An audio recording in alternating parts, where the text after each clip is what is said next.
Okay, so we were on November the 30th, 2021. This is at 10:39 in the morning. And you identified both James and Jennifer Crumbley in Oxford High School. Correct. Okay. So this was a surveillance video pulled from that day and that time? That's correct. Okay.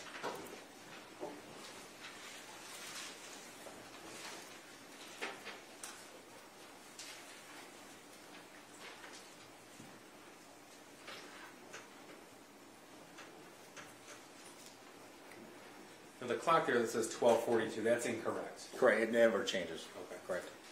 So the actual time is in the yellow at the bottom of the video. It just turned 10:40 in the morning? That's correct, yes. Okay, thank you.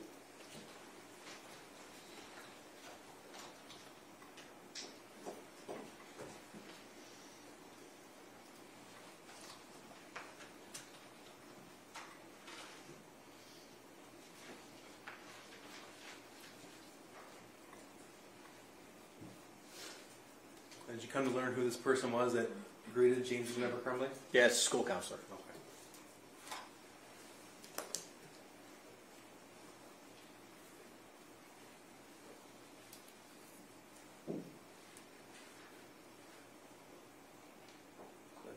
It just skipped now from 10:41 to 10:52 a.m.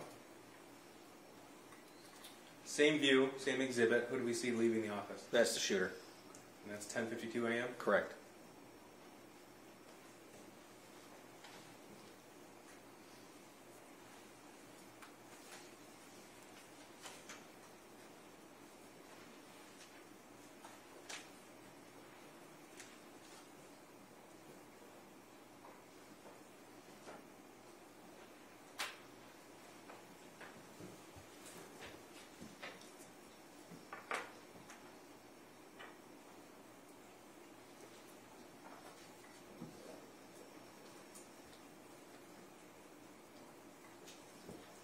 This is 10:53 a.m. Who do we see? It's James and Jennifer Crumbley leaving. Okay.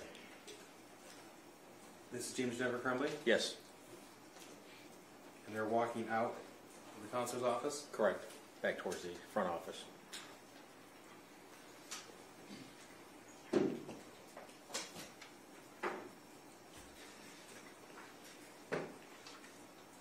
At one point in time, James Crumbley was holding a white piece of paper. Now it appears Jennifer Crumbley is holding that.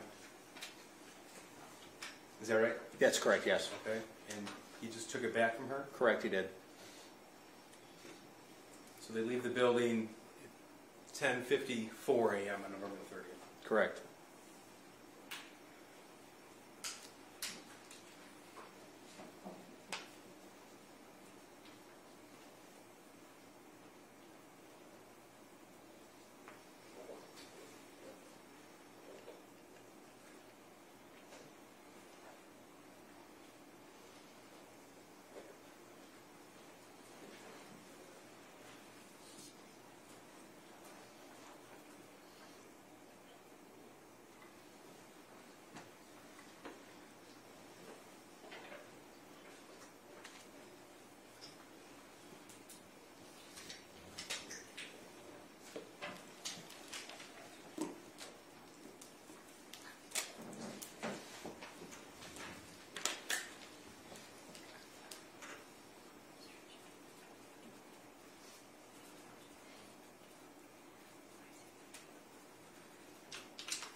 So this is 10:57 in the morning?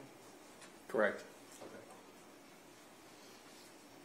And let me know when you see James Crumbley's vehicle leaving. Here it starts right there. Okay. And turns to its left.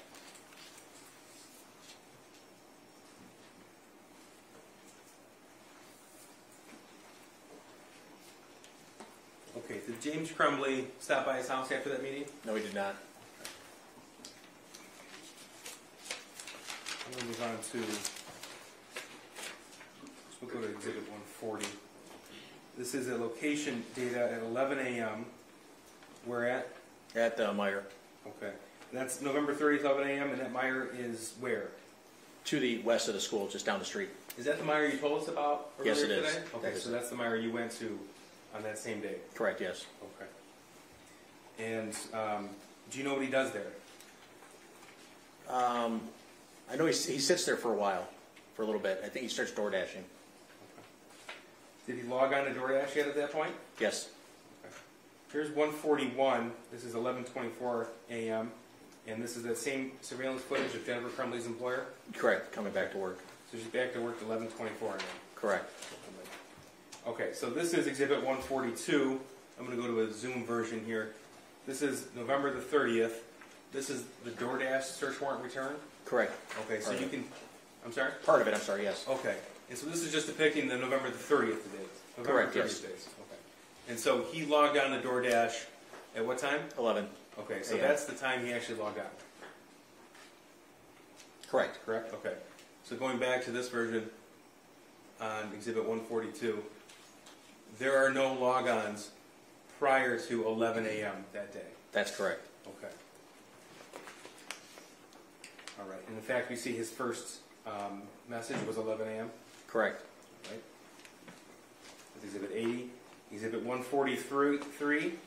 Now, the time here at the top corner, that's 11 a.m. to 11:19 a.m. And this is a map that's been created that depicts DoorDash pickups. Is that right? Correct. Pickup and delivery? The route he took, yes. Okay. And if you refer back to that DoorDash search warrant return, Exhibit 142, you were able to tell that he had 4 different orders that morning until the shooting? That's correct. Okay. So this location history depicts what? Again, that's the path from the Google search warrant return we used to follow the path down to where he picked it up to where he dropped it off. Okay. And at any point, did he stop by his house? No, he did not. This is 11:19. That's when he got his second delivery? Correct. Okay. And Exhibit 44, 11:19 to 11:46. What do you see here? It shows where his first drop-off was to where the second pickup was, Okay. and then where he dropped it off. Did he stop by his house then? No, he did not. Next DoorDash order is 11:58 a.m. Correct. Exhibit 145 here. This is the GPS locations. Yes, it is from Google, yes. What do we see here? His second drop-off in the bottom part of the picture to where he went back up to the Meyer at the top side of the picture and dropped it off. Did he ever stop by his house? No, he did not. This is 12:51 for a DoorDash order, November the 30th. 12:51, that's what you told us was when the shooting started. Yes. Exhibit 146, what do we see?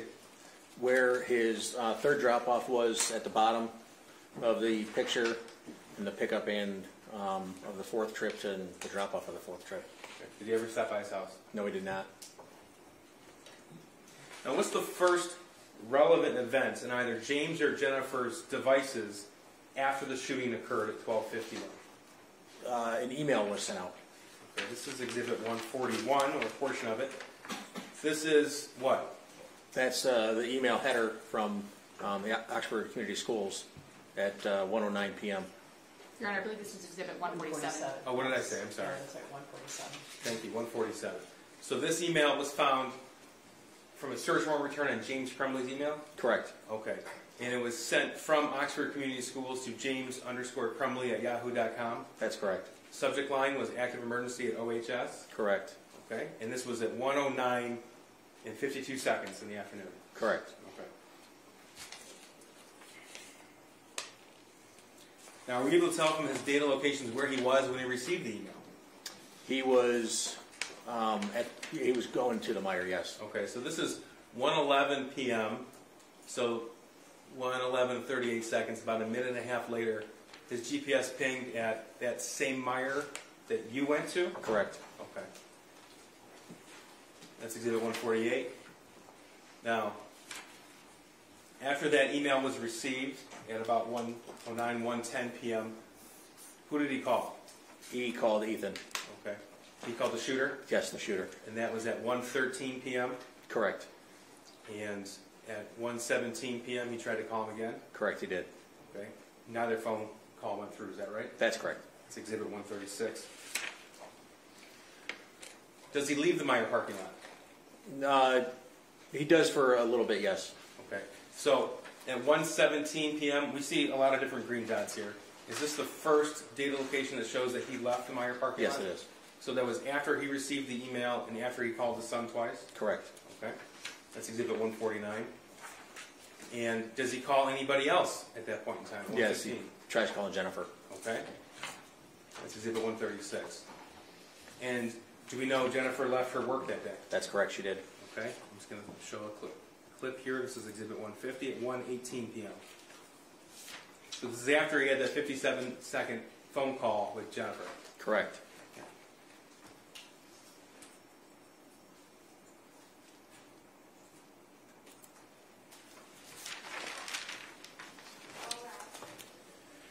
Okay, we saw that James left the Meyer parking lot at 1:17. Did he go home then? Yes, he did. Okay. Now, first, did he receive a phone call from Jennifer? Yes, he did. Okay, so this is 1:19 p.m. and how long was this phone call? 10 minutes and 19 seconds. Okay. Exhibit 151 is GPS location from 1:20 in the afternoon, November the 30th? Correct. Okay. So that's right after he received that phone call from Jennifer Crumbley? That's correct. Okay, and this indicates that he was at the home. On East Street, yes. Now, at this time, do we know if Jennifer was on the move? Yes, she was. Okay. But she wasn't home yet. She wasn't home yet? No, she was not. All right. So this is Exhibit 152. Where is she at from 1:18 to 1:20 p.m.? That's her employer. She Square Lake and Telegraph, south of here.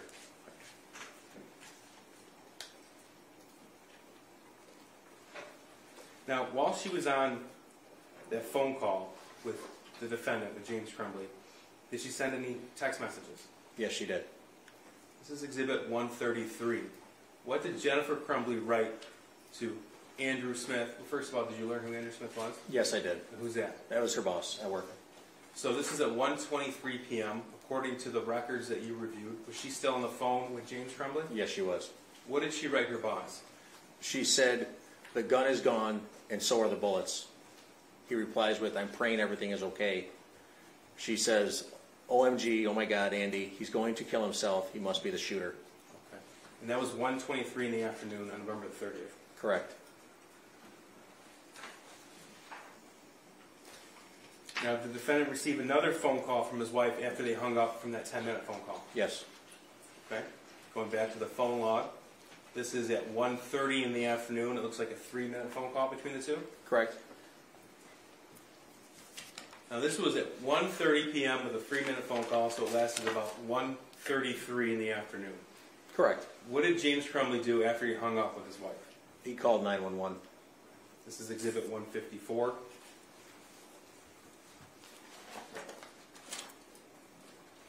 What's the location of your emergency? Okay, I'm not really sure. I'm at my house. There's an active shooter situation going on at the high school. My son goes to the high school. I have a missing gun at my house. I need an officer to come to my house right away, please. Okay, I'm not going to be able to send anybody to your house right now. So they're on the active shooter situation right now. I understand that. There's a million guys here. I have a missing gun, and my son is at the school, and we had to go meet with the counselor this morning because of something that he wrote on a test paper, and then I was in town, and I saw a whole bunch of cops going somewhere, and I made sure that I wanted to get to the high school, so someone was going to the high school, and then somebody told me that there was an active shooter, and then I raced home just to go find out. And I think my son took the gun. I don't know. With him, I don't know what's going on. I'm really freaking out. My son's name is Ethan Crumbley. C-R-U-M-B-L-E-Y. C-R-U-M-B-L-E-Y. All right, sir, I'm going to put you on hold for just 1 second, okay? I have to talk to Goodman Command and see if I can do anything for you, okay? We'll put you on hold. Thank you. Okay, Mr. Crumbley? Yes. All right, I'm going to get your name and phone number, and I'm going to have my lieutenant that's out there dealing with the situation. He's going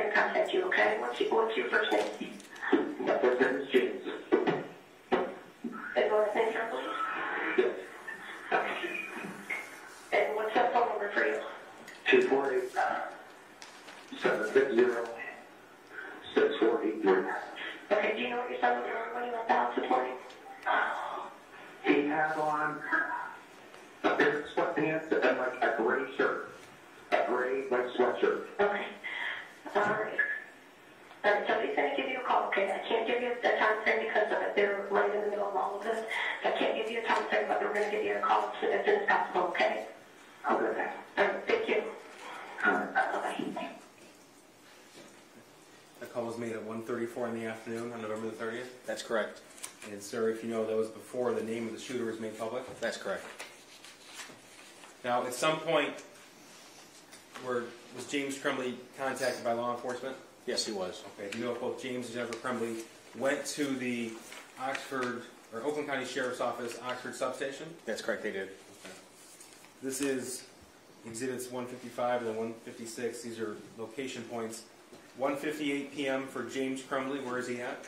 That's the location of the substation. Okay. So he made the phone call from his house at 1:34, and he's at the police station at 1:58? Correct. All right. And this is Jennifer Crumbley. She was there at 1:59? Correct. Now, sir, we talked in the beginning of your testimony about the multiple phones that were recovered and that you conducted analysis on. Do you have a chance to review the forensic downloads of the other phones as well?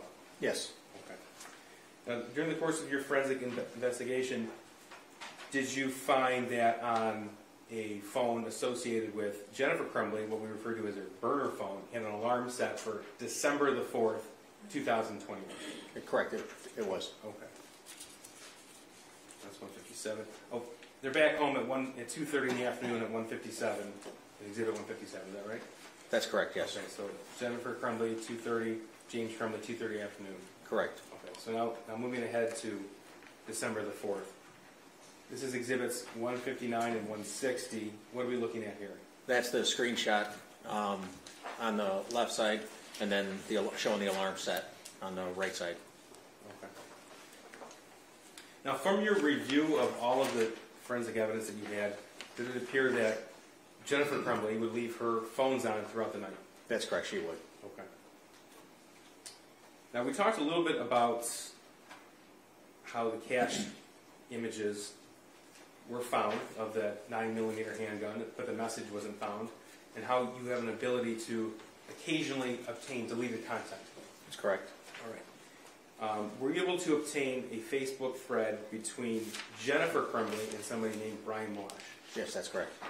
Were you able to obtain any particular messages that were deleted? Yes. I'm going to show you Exhibit 161 and 162. These have been admitted. 161, what are we looking at here? The first box indicates that the message was unsent. And the second one from Jennifer Crumbley is, "We're on the run again. Helicopters not sure where to message you," on December 2nd at 1:31. When you say unsent, why is this significant to you? It says she recalled the message back. And this is from a Facebook message? Yes. Okay, so this is after the shooting. This is Thursday, December the 2nd, 2021. And she wrote, "We're on the run again. Helicopters not sure where I'll message you." Correct. Okay. Exhibit 162, later on Thursday, December the 2nd, 2021. Did you find another deleted message? Yes. And tell us what that is, please. The original message was, "We're fucked," and then that was also unsent. Okay. And because it says you unsent a message and the red X, does that indicate to you that it was deleted? Correct. Now, sir, you reviewed all of the defendant's phone call history. Is that correct? Correct. At any point from the time that James Crumbley left for that piece of paper on November the 30th, 2021, to the time the shooting occurred, at any point in time did he call any doctor, hospital, or medical provider? There was no indication of that, no. Now, you reviewed his entire web history as well, James Crumbley's. At any point, did you see him researching 9mm handguns? No. So the screenshot that was on his phone that was deleted that was sent from his son to him on November the 8th. That's correct. Now, earlier, you described the video that you put together of the shooting. Yes.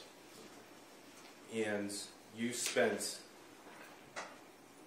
I asked you earlier, and I think your response was too many as far as hours. Could you, for context though, to lay a foundation for the jury, could you give us an idea of how much time you actually devoted to this? To that particular video? Yes. Oh, Your Honor, I'm going to object 40 to 50 relevance. hours. I'm sorry, I'm going to object to relevance. Judge, the jury is going to see the actual video in a few days. This witness was the individual to put over 100 camera angles together. To do that, he had to watch an awful lot of footage, and he also had to parse out certain activities of students before, during, and after the shooting. The video itself is synced together. There's portions where it skips, and we have to explain why. There's no sound in the video. Okay, well, you can ask him that then. You can definitely ask him that. Why? It's not one complete video going from beginning to end. No, Like, it's not, a series of different camera angles. okay. Okay. So it follows the shooter's movements? From the different cameras, correct. Okay. But you also had to aid in the identification of the victims? Yes, I did. Okay. But how is it that you did that? By where they were Your Honor, I'm standing. going to object to this as well. I don't know how this is relevant either. Judge, this is a homicide case. Well, it is a homicide case. I'm not wrong. Thank you. Go ahead. By where they were standing, I was asked what they were doing just prior to the shooting, the victims were. So how are you to put that together, though? I don't understand what you mean. How is it that you used that information to help identify the other investigators who was who? Let me ask you, did you learn what certain individuals were doing directly before the shooting? Yes. Okay. Yes. And the group of students you identified as Hannah, Kylie, and Riley, did you know what they were doing? Yeah, they were just standing there dancing and laughing, it appeared, and joking. All right, thank you. That's correct. Cross. Can we approach her? Sure. Microphone, Your Honor. Yeah, could you guys turn the mic on?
tomorrow at 9 o'clock in the morning. The reasons I'll explain to you more later when we meet. Much like I said at lunchtime, you cannot discuss your testimony with anyone because you're in the middle of testimony right now. So I'm going to have you come back in about 8:45 tomorrow. We'll start right at 9 o'clock tomorrow morning with cross-examination. All right? All right, so you can step down.